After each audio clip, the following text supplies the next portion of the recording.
This is Fam Electric Ghost, and we're live on the air with Nicole Richardson. You're a licensed therapist in Texas, and you've been in practice for over 15 years. And we're going to talk to you about what's the key to, understanding like why your relationship is stuck.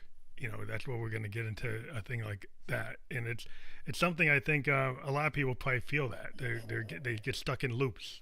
But before we get Absolutely. to that, we're going to talk a little bit about something I always ask every guest on the show. A couple of questions before we get to the heart of your story. What motivates you, and why do you do what you do? Gosh, I never know how to answer that question. When I was a kid, I always wanted to help people. My favorite grandfather, I think most people laugh about this. My favorite grandfather was a judge. And so I grew up thinking that attorneys help people. And so when I was in middle school, I decided I was going to be an attorney. And when I got to college, I realized that that's not necessarily the case. And I read this book by William Glasser called Choice Theory. And I got about halfway through that book and I thought, I want to do this. If everybody knew that they could have this much power in their lives and this much autonomy, people would be so much happier. And so I guess that's it. And now that I'm in it, I love it when people are able to um, make seemingly, sometimes it's bigger than others, but seemingly big or small changes. And they start to have peace and they start to get closer to the life they want. So I think that's what gets me up every day now.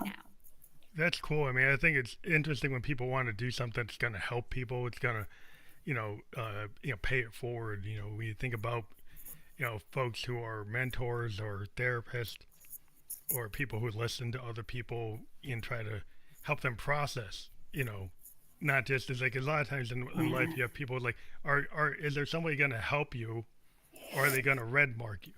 They're going to Mm, red mark everything you do, and then it's like you're not really getting constructive criticism. yeah. You want somebody that's gonna be able to have you look. I always talk about this idea of the looking glass self because I love Victorian poetry. Yeah. But when you're doing that self examination, sometimes you might need somebody to help you, so you just don't end up hitting the loop again and getting stuck on resentments and stuck on the past and not being able to go forward. Well, and stuck on stories that aren't necessarily accurate, right? You and I can watch the same thing and walk away with a radically different impression of it. And so sometimes you do need to like talk something out with somebody else, whether it's a mentor or a therapist or somebody that you trust, right? Talk it out. Like, what is it that's getting you stuck in this loop? Yeah, Maybe it's that's not the thing you think it is. yeah. Because I think sometimes you don't have good.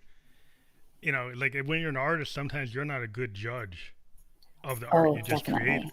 And I've been around a Yeah. lot of artists, whether they're a painter or actor, and filmmaker, and they get stuck. Sometimes they get tunnel vision, or they're just too close to it, and they don't recognize when they actually hit something good, Hmm. and the super self critical, and it's getting them to actually put it into the world is sometimes very hard because there's like some of Yes. their best work is like you have to kind of push them to put it out there because they're so kind of scared of their own Hmm. vulnerability. Hmm.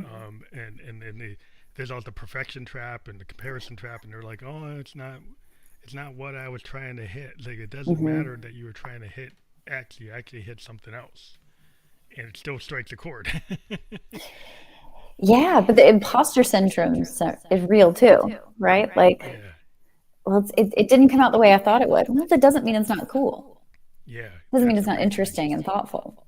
It's like the happy accident. I run to a lot of Hmm. people, like Hmm. younger people, because I'm a child of the '70s. I run into young people that into the perfection trap, and I guess as a musician, I point this out. Like, I'm growing up. I didn't have like a digital tool that could fix the notes on a grid and make it sound Yeah, perfect. It's like if I had to get it to sound perfect, I had to play it perfect. I had to go on the tape machine, keep on playing it until I got it right. yeah, Or even maybe then I didn't try to get it right. I tried to get the moment. And the problem with being able to keep on going back and fix it, sometimes you tend to wreck it. What I've seen with a lot of people, I've talked to writers, Too is like much. you Yeah. go back and you do the rewrite, you do too many rewrites, and you wreck the whole thing. It's really easy to overwork a piece of art. And I think that's like part Yeah, of what that's you're what I was saying, getting at. whether it's a Yeah, sculpture or a song or whatever. It's very easy to overwork it. And then it can almost sound, especially with music, it can sound mechanical, yeah, right? it gets Like you to a lose the point where it feeling. sounds like anesthetic. Yeah. And this is why we try to say, like what you learn. You could go to Berkeley and learn theory, but the whole thing about it is like, it's the soul, it's the heart, Mm-hmm. it's that kind of human emotion. Mm-hmm. It's like if you're a painter, right? Once you put that brushstroke on the canvas, you let it go, and you can't take it back. But on the Yeah. digital canvas, you could. But in the same thing with like music and stuff, like once you have these digital canvases, you can suddenly undo it, Yep. and that ends up being a rabbit hole. Oh, so true. But I think you're kind of driving too at this like modern concept of perfection, that perfection exists and or that it's attainable, whether it's in music or in your everyday life or your skincare routine. There's this idea that you can be perfect. And if you can, why aren't you? Yeah. And I was really scared because my daughter, she's a 25-year-old, and she was showing me some of the stuff that the kids are consuming, and they Yeah. had this young man that was talking about like male beauty, Mm. and he had these like he was very judgmental. Was like, these are the perfect eyebrows, this is the perfect cheekbone, this is the perfect hairline, and he's got all these followers, and my daughter was like appalled because like he's like body dysmorphism. It's like this Yeah. guy is gonna create all these kids that think this, and why is he the arbiter of that? Yeah. Who made him the judge of like why? And it's like, is it coming from a certain ethnicity or certain age group or certain religious Hmm. backgrounds? Like why would you listen to him? Of course, I was like why would anybody, like, why how, who made him the judge? And then you're like what is that? I think a lot of people want they not that he's right. I feel like even I'm right. I think we're probably on the same page that there's more than one way to be beautiful. But I think too, a lot of people, especially young people, want to know they can, oh, you're going to tell me how to do it right? Well, then I'm going to listen. I might not Hmm. agree with you, but at least you're giving me this like definitive, this is right. This is the right way to do it. And I think a lot of people want that. Even if they Hmm. don't necessarily agree with it, don't we all want someone to tell us how to do it right? Right? On Yeah. some level, then I get to opt out, right? If being blonde is the right choice, well then I don't have to make that decision for myself. So if you have decided you're the arbiter and I'm allowed to go with that, then I guess I'm blonde now. Yeah, that's the thing, is like, do you give up your free will? You give up your individual. Because to Yeah. me, like being a creative, like I don't want to hear somebody cloning like what's in the top 10. Like I want to No. hear what's like in the top 500, like in the bottom 500, the bottom 1,000. Like I go looking for the emerging independent underground artists that I hadn't heard, some new genre that's coming out of Argentina or coming out of Brazil or coming out of Ethiopia or coming out of you know somewhere in Japan or Korea. Mm-hmm. Something different, that like what we call the newfound sound. Mm-hmm. Like not this known sound. I want to find somebody that's trying something different. And so many people would rather stick with what they know because it's comforting, It it's is. It safe, is. and maybe it keeps them in the popularity club. Well, you also don't get called weird, right? It's scary to be different. It's scary to be the outlier. It's scary to be the one that's like, I've never heard of that. And it's just as scary to be the person who really likes the pop and who's never heard of, I'll just use K-pop as an example, right? You've never heard of it. It's just as scary to say, I've never heard of that. Will you play it Mhm. for me? Um, I think you're right. There's a lot of comfort and a lot of safety and kind of being in the middle. There's nothing wrong with it if that's really how you feel, but there's a lot of comfort in that too. And it's easier. It's easier to find. It's easier to find on any platform, in any store, whatever. Not that anybody buys CDs anymore, but the common things are easier to get.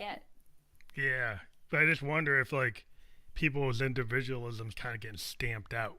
Mm-hmm. Like, if you're being told at such a young age how to be conform, Yeah. and then we talk about individualism, but then we have this kind of dichotomy. It's like you talk about how you want somebody who's like maybe very creative, and they might be neurodivergent, but you don't really support people who are neurodivergent. You don't really want that person to raise their hand. You rather have them not raise their hand, and I'm like, so it's like what? So it's, you're getting mixed signals, and so you're wondering like Absolutely. what are you supposed to do? And I would think it's like a young person's, they're picking up these mixed signals, Mm-hmm. and it's like, well, which way should I go? I think that's true. I think there's this idea that, oh, stand out and be different. But like also you're supposed to do it this way. You're supposed to stand out and be different this way. Yes, be different, be neurodivergent, but like don't be annoying about it, right? Don't make other people uncomfortable. Yeah. Don't ask anybody to do anything differently. Don't make it weird. Be different our way.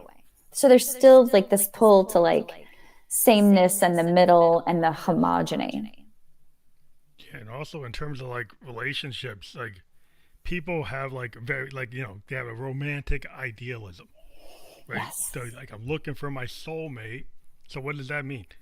Is your soulmate going to complete you? So does that mean they're going to solve all your problems? That's the fantasy.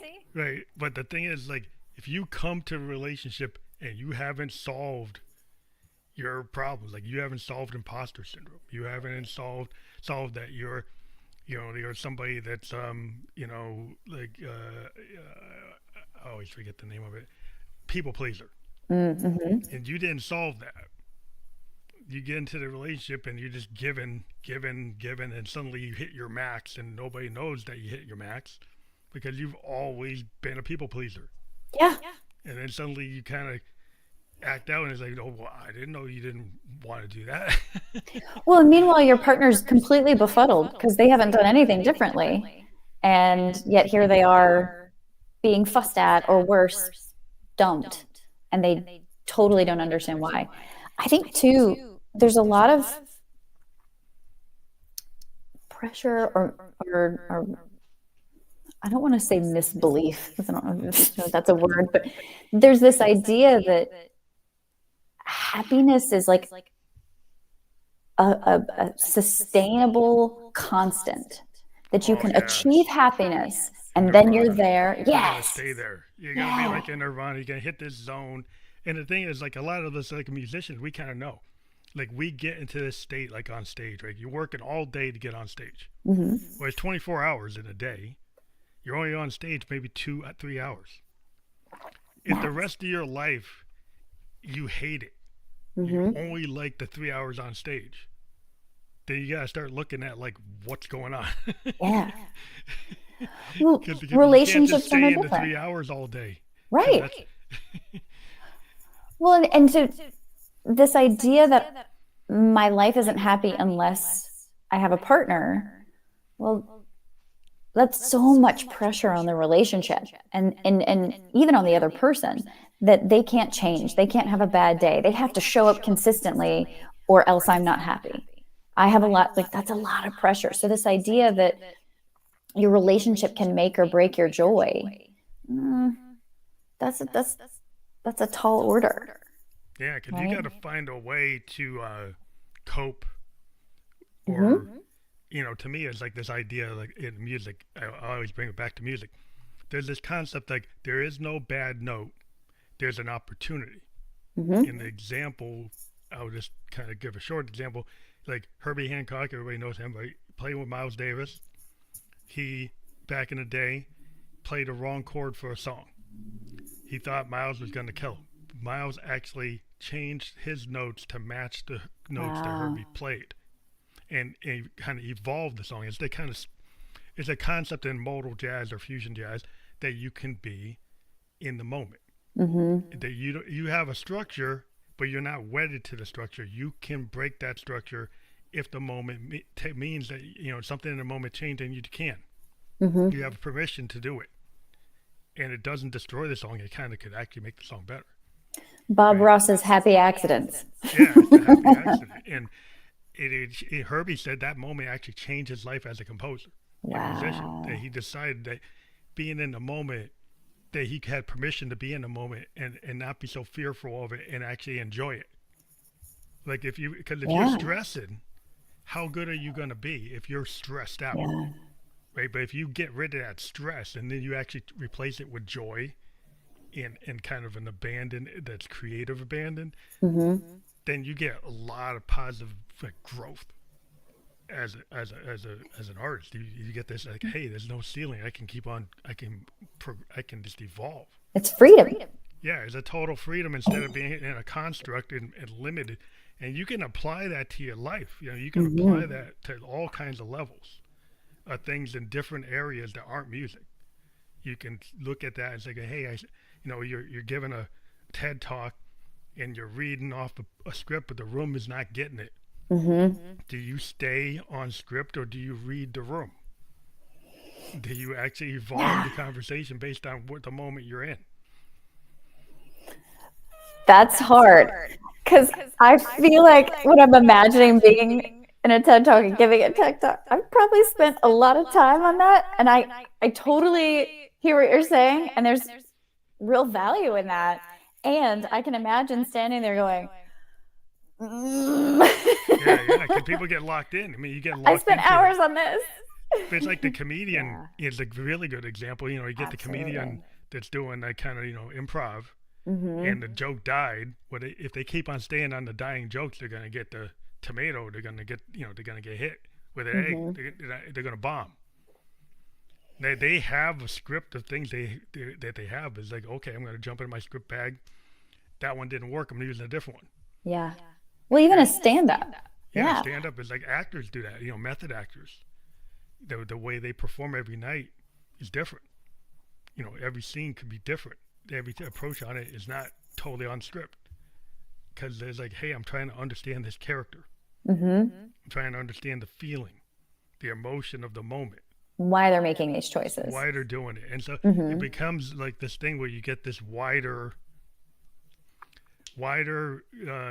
big canvas, but you have a palette, like a painter's palette, and you got all these things. You can mix the colors, Mm-hmm. and there's all these ideas of like sound painting, vocal painting, expressive painting, but not really painting. But the idea you're mixing, motions can be thought of as colors, Absolutely. and if Yeah. you start to mix the colors together, you get blended behaviors. It's like, oh, that gets complex, but it's like, yeah, because that's things aren't black and white. Well, again, So there you're talking about freedom, right? And how many of us feel like we can play like that in our everyday lives? Like doing that in art is beautiful, right? And important. And then how do we do that in our everyday lives? That's really hard, right? We're the best practices, the best way to do this. yeah, we How always got all often? these top 10 lists. We're Yeah. inundated with Yes. best practices, lessons learned, all these things, and you're like Mm-hmm. looking in a book. But then I always when I talk to some executives, the ones that are very successful in like IT, it's like, yeah, you could read all this stuff. It's like, but what do you act on? What do you actually put into place? Mm-hmm. Because you can have all this knowledge, but you don't actually do it. You don't actually go and try it. You don't put it in the sandbox and check it out. So what does it mean if you don't like you have all this stuff in your book, but it's like it's just in the book? You have to It's kind of put it into practice. You have to put it into practice. I think too, you've got to play though, like get it wrong, right? Yeah, This idea, I do think this is something that's kind of floating around and interesting. This idea of like make a practice of failure, which is to me feels very akin to like make a practice of experimenting, get Yeah. messy with the colors, like, but do it in your life, Yeah, not just failing in your forward art. instead of failing Yeah. backward. You fail because you know you get Yeah. into resentments. You know, you're like, because you're kind of thinking about the past. Hmm. You're in a loop. You keep on failing because you're doing the same thing. Versus not failing forward is you're doing different things. It's like it's like the Yeah. scientific method. You know, I'm in software design. We have a thing that we call agile methodology, which is incremental design, Okay. iterative design. And you'll see it on your cell phone every day. Like your app gets updated overnight, and now it's version 1.215, 1.614, whatever. You look at the version, it actually keeps on incrementing. Because we didn't know that yesterday, but we know that today, so we fixed it. Hmm. And we're willing to admit that we made a mistake and we actually evolved the software because something changed and we had to change it. Something had to. Yeah. Yeah. And so it's never perfect. We know in software design today, it's not stable. Back in the 70s and 80s, it was released and you had to wait 6 months, a year, 2, 3 years for something to happen. Yeah. Now we can incrementally change things overnight. So its thing is like in flux all the time. And how amazing would that be if we could apply that to ourselves? Yeah, that's what I'm trying. That's when Yeah. when I started left brain, right brain, Hmm. because I'm into IT and then I'm into music and stuff, and I see the parallel. And when you get into advanced math, it becomes our art. Yeah. Advanced math and physics gets theoretical. It's not just yes and no. It's not just 0 and 1. It gets into questions. Maybe that's Like why I reality. hated it. But it becomes very artistic because I'm into synthesizers, and my synthesizers is my oscillator is running algorithms to create sound waves, and those mathematical algorithms are creating notes, they're creating tones. And when I start to understand what they do, there's a mixture of the science and the math. It actually Interesting. creates an output as a sound or a rhythm, and you're like, there's a connection between the logic and the art. And sometimes it's like, wow, you're like, I don't know if people can piece it together, but that can happen in your life. You could actually start to have Wow. some parameters about what you're doing, but then also have the freedom to Hmm. know that you could still be expressive To and still have a play. plan and have a plan. Hmm. I wonder if I would have enjoyed calculus at all if my teacher had ever said, "Hey, this is like art. It's like music. Let's Well, get weird." I think that the thing that kind of did it for some people is like the video game industry. Like when you Mm. look behind the calculations that create the movement on the screen, that create the art that's on the screen, to create the like when your little character bounces off of something. That's a formula Mm-hmm. to Yep. mimic the friction and the gravity and the physics of the behaviors. So I think if a kid, when they see that on paper and they don't say, what does that mean? But when you actually could show them in a video game, that's why a lot of young kids can actually get into programming because they get to see what it does. Mm-hmm. You actually see what that physics calculation does. You see what that calculus calculation does. You see what it actually does on the screen. And when you can actually see what it does, I think then you understand it better. So if you had a teacher that actually, I had a teacher in the 70s that showed me that. That's Actually awesome. showed me like an asteroids game and the math behind it. And then it made me like, oh, it's not unattainable. It's not unapproachable. I can Mm-hmm. understand it like that. That that is really cool, and I do wish more teachers did that kind of stuff. I didn't get into video games, and I remember our teacher like standing at the front of the car, like doing proofs. Could not have been more boring. Yeah, it's super boring. If you can't connect it, like you connect it to art, like Yeah. polygonal art, and you show what like a polygon geometrical expression can turn into a piece of art. If you start building the polygons on top of each other, you actually can create characters, create paintings. Uh, and I think when you can put it Yeah. into something that's artistic, because human beings, I think, are naturally artistic, no matter whether you think you can do it or not. We're everybody can get into the arts, and every day you're into it, Sure. but you might not feel that you're good at it, but you do things that are more of an art than a science. Well, whether you realize it or not, right? Yeah, like when you talk, there's an art to communication. Absolutely. There's an Yeah. art when you cook, like how you portray yourself to other people. Just Mm-hmm. the way you communicate every day, you're creating Mm-hmm. things. Because like not that you're telling little white lies, but you're inventing your the scene. Well, it's you're co-creating your reality with the people around you, right? It's not about lying. It's like, how are you showing up today? If you woke Yeah. up on the wrong side of the bed, you're going to co-create something different than if you woke up not on the wrong side of the bed. But you wonder, like, in terms of mental health, there's such a Mm-hmm. stigma of even Mm-hmm. talking about it. And in another Yeah. kind of concrete example, like, and I've had health plans from work, and when you look at that, I'm a diabetic. I don't get limited on how many times I can go get my A1C tested. But if I want to go get mental health counseling, my policy says I can go 10 times a year. Yep. It doesn't limit me how many times I can see my diabetic counselor. Right. So that right there it seems like that's something structurally wrong. 10 times a year, of course, noting that's less than once a month. So that really is like, hey, you can get help while you're in a crisis, but only during that crisis. And once you start to feel like things aren't as acute, well, we've decided we're not going to help pay for it. I think a lot of people are frustrated with insurance. I can say a lot of clinicians are frustrated with it. I know a lot of people that want to use their insurance are frustrated either because they've got a deductible so high that they basically have to see their therapist twice a week for their insurance to ever kick in. Or in your situation, right? Like, oh, I get 10 sessions a year. Thanks so much. Yeah, it's I'm like really going to get a lot of insight. how are you actually going to solve anything when a lot of things, it seems like it's this idea that you're going to do it in 10 things. Like Yes. that some actuary said, well, 10 visits should be the key.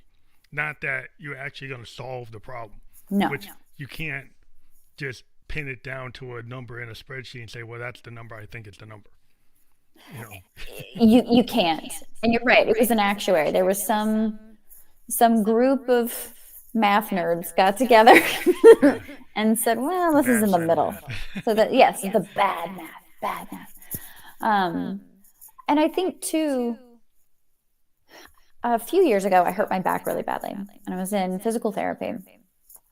And the doctor I was working with, she made kind of a dark joke about how most people don't do their physical therapy homework. She said, once this stops hurting, people stop. That doesn't mean that the underlying injury, or I hate to use a word weakness, but that's the word I'm going to use, or weakness isn't still there. But if it doesn't hurt, they're not going to keep doing it. And I thought that's so true. And that's definitely true in my business as well. If it's not acute, now this isn't across the board, but on a lot of averages, Yeah. if somebody's relationship is okay, but not great, right? They might not go to therapy. It's got to be on fire. And in fact, research suggests that couples wait 7 years into a crisis before they ever seek therapy.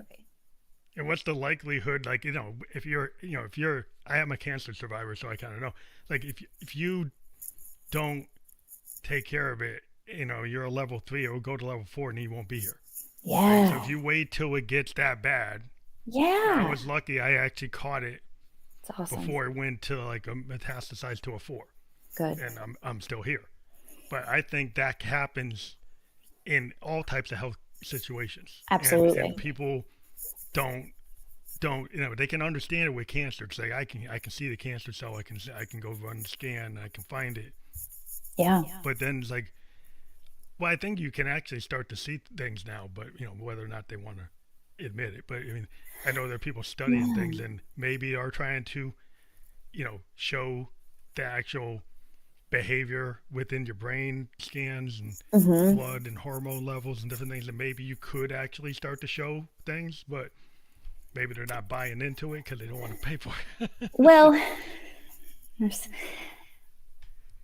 the thing with relationships, right, is it takes two people, right? So one of one of the problems with waiting 7 years into a crisis is by the time that couple shows up to a therapist, they're probably not both equally invested in the solution.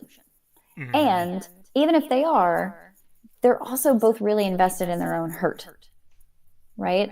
So if my story is you've been hurting me 7 years, we'll just use that, right?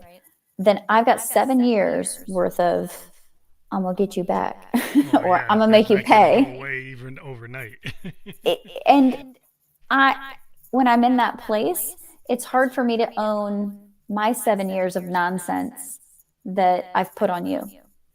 Oh, it's right? the other. It's the other. It's It's not you. right. It's really hard to tolerate that I've co-created. Now, obviously, abuse and stuff, I'm not counting that, right? But assuming that there's no abuse, we're just not in a good place. A lot of people struggle to really take ownership of their part, whatever that is. The ownership. Yeah, it's a responsibility of, it's like the blame game. Yeah. And it goes back to like the looking glass. So what are you willing to admit about yourself that's maybe not like it's not the rosy picture that you put on? Right. Right. That like in the situation, like you have done this and they had did that. And maybe what they did is worse or more intense, but you're not absolved from that. You didn't sit there and do it. You did something, right? And it might not be what they did, but was it positive? Were you doing things together, Right. or are you running on totally different trajectories? Or how are you supposed to be a couple if you're not even in the same space at all? Like you can't compromise at all. Well, I think too, there's this idea of, I hate this expression, but I'm going to use it because I think it makes sense, right? My dad used to say, like, that ain't the cow I bought. Oh no. But there's this idea that, like, I picked you and you were this version of this human that I have chosen to be with forever. And so now, let's say 10 years later, right? You're not the same person. You're not the same person, but you can't be the same person 10 years later, right? Yeah, how could you? Right. I'm not the same person 10 years later. So why should I expect you to be? But that's really, really hard for us.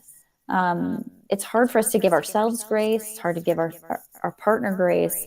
And it's hard to stay curious, right? When we got together, you told me you really liked video games. And now you're not interested in video games. And I'm still interested in video games and you're not.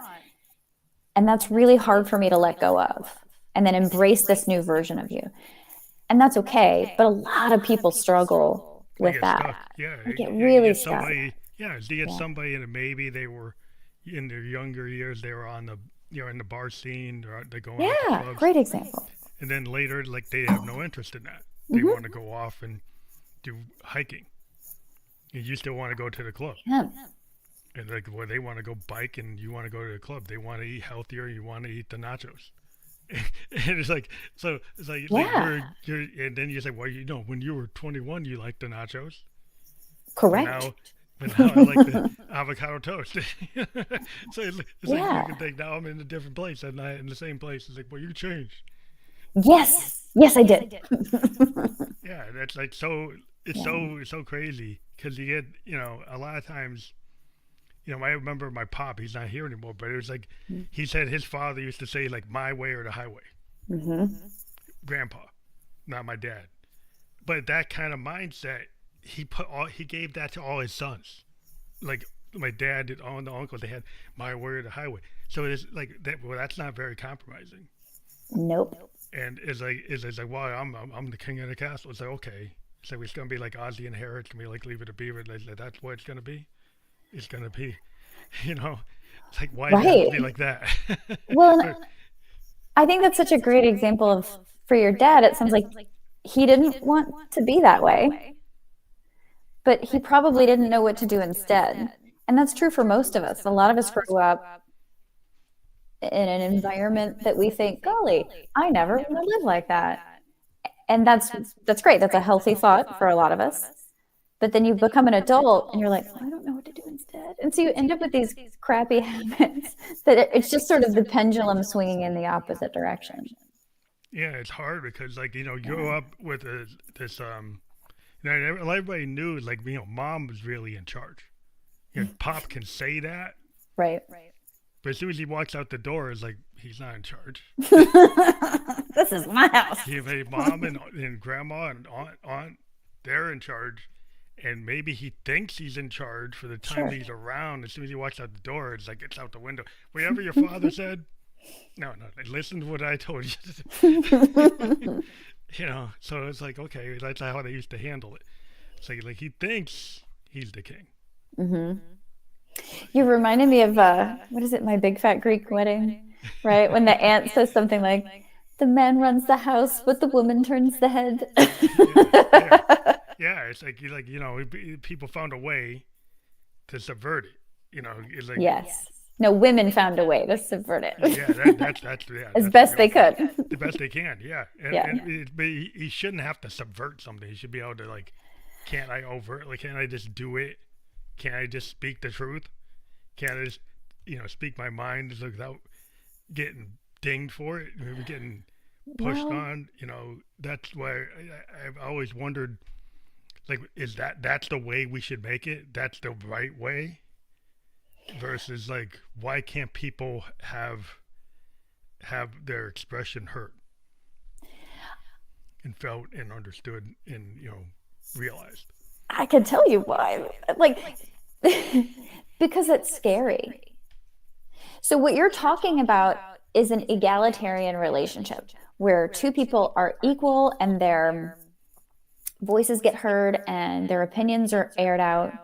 The problem is let's use hopefully a simple example, right? Like, do we buy this highlighter or not, right? There's really only two options, right? Buy it or don't buy it. And if you and I are in a partnership and we don't agree, who's our tiebreaker? And so one of the benefits, and I'm in no way suggesting that egalitarian relationships are not ideal, they are. But having a head of the household means that if he has a slightly bigger vote than me, then we can make progress more quickly. Mm-hmm. I don't like that. I'm not saying it's healthy, but that's why it's preferred, right? You and I can't get to a stalemate on whether or not to buy this dumb highlighter or not, because somebody has a bigger vote. And so a lot of times that's why it's a lot of work. It's a lot of emotional work. And I'm intentionally using a stupid example. But you have to actually go through it. And some people would maybe like avoidance. It's easier to avoid it.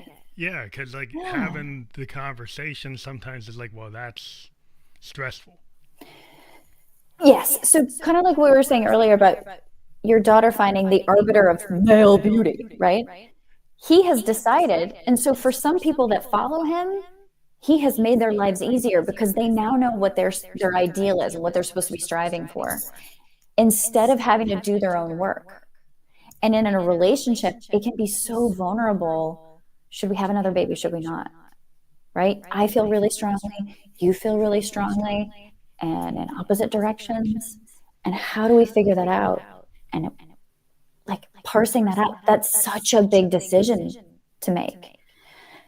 Much bigger than buying the damn highlighter. Yeah, there ends up being a lot of big discussions. It's like, yeah. Like, should we move? Should we move? Should we buy a house? Should we rent? Yeah, for your job or for my job. Right. Well, and that's a deal too, right? In the 1950s versions of America, very few women worked outside of the home. Now I don't want to say weird. It's not weird at all for women to stay at home. I have several friends that stay home with their kids, but that's less common now by a lot. And it could be flipped that the female out of the household has the VP job, and the husband's the plumber. Absolutely. Right. Or he's the electrician and she's like vice president, or she's the director, or she's the CEO. And so then if she says, I gotta go to Europe for 6 months, there's no debate. She's going to Europe for 6 months. Well, I would love it. I mean, if it's a true egalitarian conversation, it's actually a conversation, right? Yeah. But then we also have to have shared priorities because what's our priority? Our relationship? If you have children, where do they fit in that? Is my career more important than my relationship? Like something has to win. Yeah. And then you wonder, like, sometimes there's all this talk about like male energy. Mm-hmm. Zuckerberg is talking about like male energy. It was like, Oh, what I what the missed heck that. is that? Yeah, what is that? He was. So it's like, okay. So I think I was talking to a therapist yesterday, and they had gotten worked up. They had actually been a bodybuilder. And it was a female, and they got 6-pack abs, very muscular. And her husband said, "Well, you're pushing a lot of male energy just because she went that way with her body." Wow. And sometimes it's like, and then she said, "Well, no, I'm still a woman." And so it's this, well, what is male energy? Is it the fact that you do like a left brain, right brain logic versus creativity, or is that sexist? It's like what are people talking about when they say female energy, male energy? What do they mean, and what kind of conversation are they having? Okay. So in the 60s and 70s, there was a lot of talk about a lot of these concepts. And there was some embracing of the idea that all people had a feminine and a masculine. And for most people, they kind of landed more on one side than the other. And I feel like for some reason, and maybe it was the pull to the middle for everybody to be the same, right? Mm-hmm. That we have forgotten that's normal and healthy, right? Men have estrogen, women have testosterone. We both have those hormones naturally occurring in our bodies. We just have them at different levels. And so this idea that if I'm a woman, I'm all feminine, and if I'm a man, I'm all masculine, I don't think that's true or fair. Yeah. We have masculine parts and we have feminine parts, and they are normal and they're healthy and they exist in different ratios in all of us. So when somebody says masculine, I mean, I think we can all conjure up what Zuckerberg probably meant. I'm okay with not hearing his thoughts on what masculinity is, but we can all have thoughts on that. The thing is the way you would define masculinity and the way I would define masculinity might not be the same. Yeah. Well, I think there's this idea that men got too androgynous. Like, Okay. I've heard some people talking about I think the VP said something, but this idea, and and I've always felt, just personally, as a creative person, that sometimes like the creative direction you go, there's like this feminine side to myself that Okay. I pull from when I'm creating some of my work, my art, and I kind of pull into it because sometimes it's like the more vulnerable side that's less scared of putting out something that's maybe deep or personal or could hurt you. Mm-hmm. That the male kind of side says, well, you don't do that, you hide that. Okay. Right? That you're, or it's somebody that can go to a softer place, or they can go to a more compassionate or maybe understanding place, or like understanding somebody else, and not just prejudging and saying, well, that's empathy. Mm-hmm. Whereas sometimes like men are saying, "Oh, suck it up. That's Right. weak. That's lame. My way or the highway. My way or the highway." There's no kind of balance to that where you can actually Okay. have that kind of feeling, and you see, a guy like a David Bowie and a Prince, and Mm-hmm. Freddie Mercury. They can call the feminine. You can see they can call the feminine in their maleness, in their work. Mm-hmm. You see it. You see men they sing with a falsetto. Sure. Like Smokey Robinson, like some of the soul singers in the '60s, they could hit these female ranges, and there was this like, what that added to the art. Yeah. And it's like there's nothing wrong with that. But there's some mindsets that there is something wrong with that. Well, I don't know. I guess to me, like, and I think you're kind of pointing to exactly what I was saying with like you and I might have different versions or definitions of what masculinity and femininity are, but I don't really think that's a problem, right? Because what you're pointing to isn't unhealthy. It's just different than what I would say, right? But I also, I guess I get confused a little bit because of late there's been sort of this label avoidance or fear, right? But then all of a sudden, it sounds like people want to call masculine, like this is masculine, this is feminine. Where, the guy you pointed to who said his wife was kind of stepping in more to a masculine space or energy, wouldn't it have been more constructive for him to say, I love you, you're great, I like that you're on this health journey. There are some parts of you that haven't been around as much and I miss those. Instead of needing to call it masculine and almost put her down, or maybe not almost, right? Yeah, it was a put down kind of, it was really. It sounds like it. Negative. It's not that that's beautiful, that you can be assertive or you can show this power, right?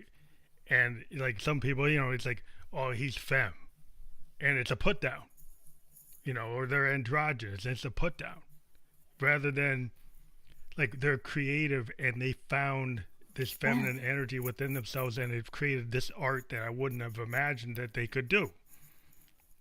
That they're actually able to voice this piece of themselves, this part of themselves, and it connects to a space I didn't think they were in.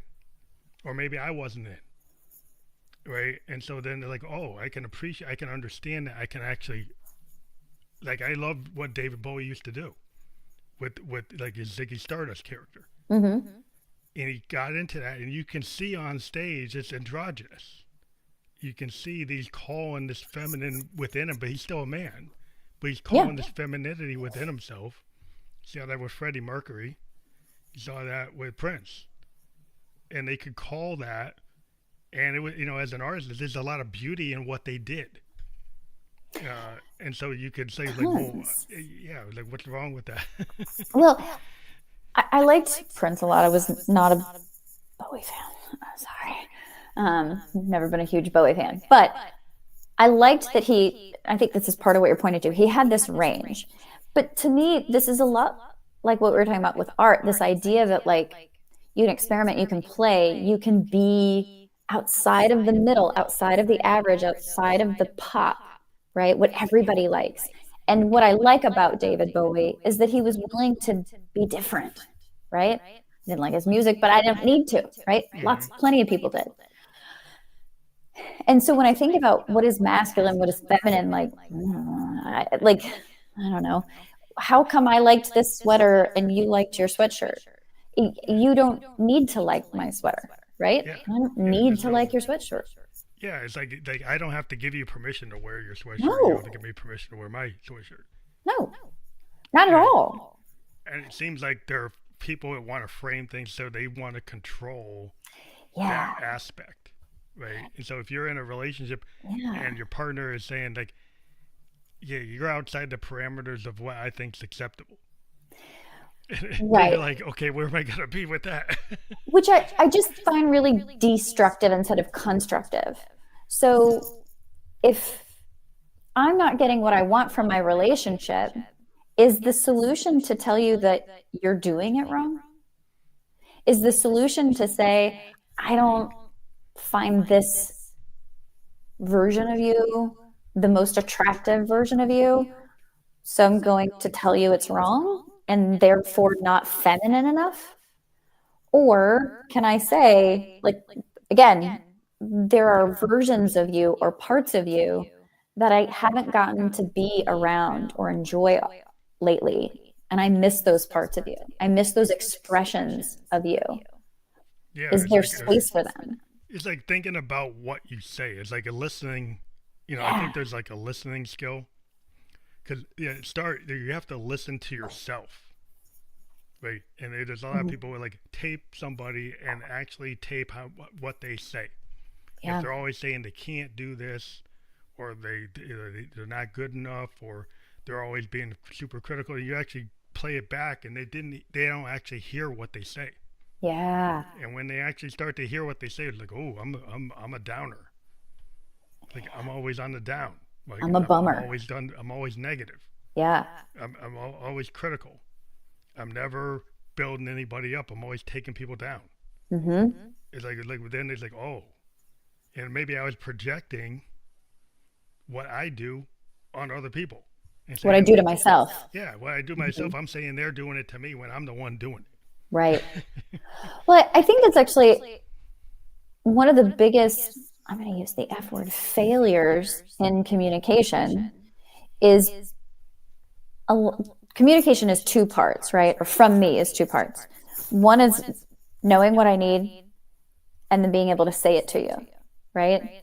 So if I'm not being introspective and mindful and doing my own work, then I'm going to tell you, I'm upset about the socks on the floor, right? Well, I'm sure that's part of it. But what I'm really upset about, if I really got mindful and into myself, what I'm really upset about is when my home, when my space feels messy and cluttered and chaotic, I don't feel okay. And I know that I've expressed this to you before. And when I see your dirty clothes all over the place, it makes me feel like two things. You don't care if I'm comfortable in my space, and you think it's okay for me to pick up after you. Oh yeah.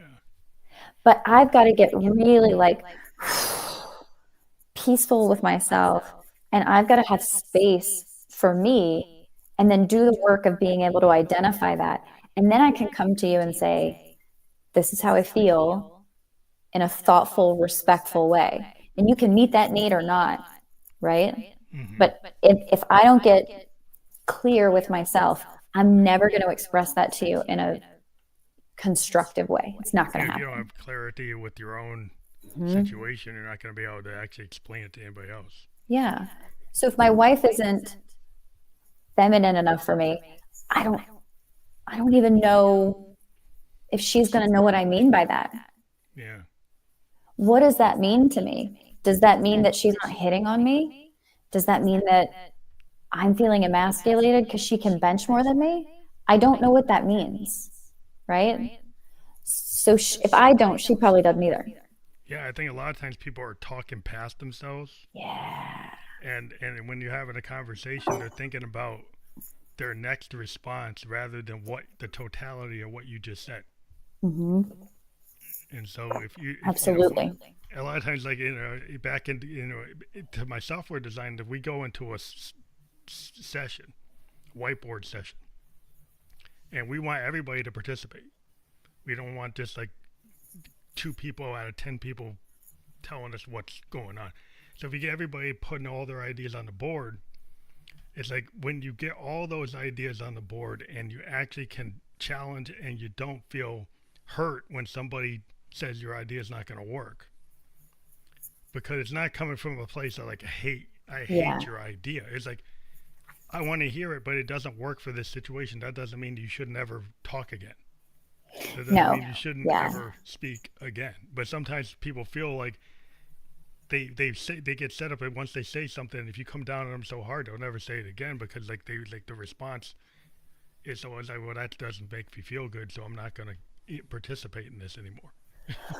Well, I think there's some truth to that, that we can be overly sensitive, but I also think the way you shoot my idea down, right, is important. If you say, my idea has merit and it would really fit with this other thing we're going to work on next week, but with this solution, we're going to hit an error with this. But I like where your head's at, and that we can use that next week, Yeah. right? That's so much more constructive than dumb idea. Are you even trying? Right. Yeah. So, that's the other part of the communication is I've got to be willing to really listen to you. Right. And if I really want you to participate in whatever the solution is, right, then I do have to actually listen to your ideas instead of just waiting for you to come up with some sort of magic pill solution that solves it all and makes it easy. That's not usually possible. Yeah, you have to put everything on the table, Yeah. and then let the cards kind of fall, and it be, be fair in Mm-hmm. your dealings with your, with the people you're with. Like if you always want to win, and winning is Yeah. like you gotta win everything. So no matter, even if their idea is good, you'll still take your bad idea and say it's better, and it's not better, Yeah. but you gotta win. So you'll try to push it in. You try to sneak it in, and then how you ever gonna have any kind of partnership if you always have to win? Absolutely. I worked with somebody once who said, when I win an argument, my marriage loses. And I thought that was so beautiful and so true. And that's so true in just about every relationship, right? When you get focused on winning, the relationship loses. And I think that's where some people think is, oh, I got to be a winner. And I think Cool. that's like the overall plan. Like they got to win every situation. Where like the softer Yeah. skill is to like sometimes it's actually not gonna win the game by you winning this piece of the act, right? Right. Like of the whole part of the you know situation. That you don't have to win every round. If you're gonna think of it in rounds, Right. maybe you shouldn't be thinking of it in terms of like a sports match. Maybe you should be thinking of it in terms of like this is something like is our life. And you're bringing it down to like second quarter, third quarter, fourth quarter. I gotta, I Yeah. gotta get that touchdown. Well, so whether we're thinking about people we work with or romantic relationships or even with our kids, right? This idea that I have to win is tantamount to I'm going to be right every time. So imagine with a 2 year old, the 2 year old, I don't know, they throw a fit, right? You take them to the grocery store, they lose their minds because they want cookies, right? If you get the kid to be quiet, right? You get stern, you get mean, you get scary. That kid could learn I have to behave a certain way in this space or I'm not safe. Mm. So you won, you got your way, the kid got quiet, kid stopped asking for cookies, and you've terrified that child. You gotta build something that's gonna kind of Right. cascade through their life and not be what you want for them. Instead of teaching the kid the life skill of not losing their mind every time they want something, they're two, they don't know how to do that. And in a relationship, a more egalitarian relationship, whether that's a coworker or even somebody that works for you or your partner, if you win, what precedent does that set? You're telling the other person, I am always right, therefore I am perfect, and don't even try to talk to me about your needs and your opposing view because I don't care. I'm going to win. Yeah, it's different Cool. compared to like collaborative efforts. Yeah, there's no collaboration. Yeah, collaborate because sometimes you get into a situation like if you're in a band, you have a top-down head writer, Yeah. and he writes like everything. And if you Mm-hmm. try to challenge it, then it's like he doesn't like it. Or you have a like like give an example. REM, they all get 25, 25, 25, 25. Everybody in the band got the equal writing credit. That's awesome. So that's a very unique idea in music. There's a lot of bands, I think U2 does that too. But most bands don't do that. They have like 80, 20, 60, 40. They would do that. They would like, there were just Wow. people who were like the top down approach. You know, they like the two head writers like Beatles, Lennon, McCartney. They get most of it. Harrison Wow. and Ringo get some of it. Um, to me, when you have the more egalitarian approach, then there's a lot of colors to what you're doing, and you get a wider perspective. You listen to Mm-hmm. the work. It seems more wide ranging. There's a lot of different colors. There's a lot of different aspects to it because now all this two guys doing it. They're all doing it, and then they feel that comfortable giving up their, well, not giving up, but letting their ideas be heard. Right. So then you get the different perspectives. You get more agency. Yeah, Right. and when you have more perspectives, you get more. There's more out in the world than instead of less. Mm-hmm. And I would think if you bring it down to a Yeah. microcosm level, then you're probably gonna have a better time in your relationship. At that point, why not just have two people in the band and then you hire out the other Yeah, musicians? you'd have work for hire. Yeah. Well, some bands actually will end up like the Eagles was kind of known as a work for hire band. Okay. Because that's what they kind of set up. But yeah, it's like that sometimes. And then when they have that, what happens? Band breaks up. Yeah. Well, and it's not really a band, right? Like, I mean, you know more about music than I do, but when I think about Simon and Garfunkel, right? Like, I don't know what their split was, but to me, they were the band, and I'm sure they had. I know they Yeah, had other Simon been around, musicians, but you right? didn't know who they were. You may, if you're real detailed, you know who they were, but I, like not a lot. Most people just think it's them. oh, I see. Well, yeah, I did. I just thought it was them.